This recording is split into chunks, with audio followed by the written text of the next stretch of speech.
FIFA football world cup 2026 বিশ্বের যেসব বড় বড় দলগুলো বিশ্বকাপে কোয়ালিফাই করতে পারেনি, যারা এবার বিশ্বকাপে খেলতে পারবে না, আজকে আমরা জানব তাদের সম্পর্কে। তো আর কথা না বাড়িয়ে চলুন জেনে নেই কোনো বড় দল এবার বিশ্বকাপে খেলতে পারবে না। এই লিস্টের 10 নম্বরে আছে ফিফা র্যাঙ্কিং-এ 37 নম্বরে থাকা গ্যারেথ বেইলের ওয়েলস, যারা এর আগে 2টি বিশ্বকাপে অংশগ্রহণ করেছিল কিন্তু এবার কোয়ালিফাই করতে পারেনি। এই লিস্টের 9 নম্বরে আছে 3 বার বিশ্বকাপ খেলা সার্বিয়া, যারা এবার বিশ্বকাপে কোয়ালিফাই করতে পারেনি। এই লিস্টের 8 নম্বরে আছে রাশিয়া। রাশিয়া 2026 ফিফা ওয়ার্ল্ড কাপে কোয়ালিফাই করতে পারেনি, কারণ রাশিয়া এখনও ফিফা এবং উইফার নিষেধাজ্ঞার আওতায় আছে, তাই তারা ইউরোপিয়ান বাছাই পর্বেই অংশ নিতে পারেনি।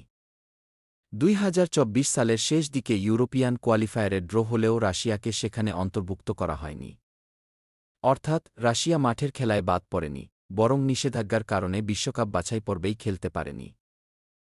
7 নম্বরে আছে 5 বার বিশ্বকাপ খেলা পেরু, তারা এবার বিশ্বকাপে কোয়ালিফাই করতে পারেনি। 6 নম্বরে আছে 6 বার বিশ্বকাপ খেলা নাইজেরিয়া, যারা বর্তমান ফিফা র্যাঙ্কিং-এ 26 নম্বরে আছে, তারপর এবার বিশ্বকাপে কোয়ালিফাই করতে পারেনি। এই লিস্টের 5 নম্বরে আছে 6টি বিশ্বকাপ খেলা কোস্টারিকা, গত বিশ্বকাপে তারা জাপানকে হারিয়েছিল, কিন্তু এবার তারা কোয়ালিফাই করতে পারেনি। 4 নম্বরে আছে 6 বার বিশ্বকাপ খেলা এবং বর্তমানে র্যাঙ্কিং-এ 20তম অবস্থানে থাকা ডেনমার্ক, তারা এবার কোয়ালিফাই করতে পারেনি। 3 নম্বরে ক্যামেরুন, 2 নম্বরে চিলি, 1 নম্বরে পোল্যান্ড, এরা এবার বিশ্বকাপে কোয়ালিফাই করতে পারেনি।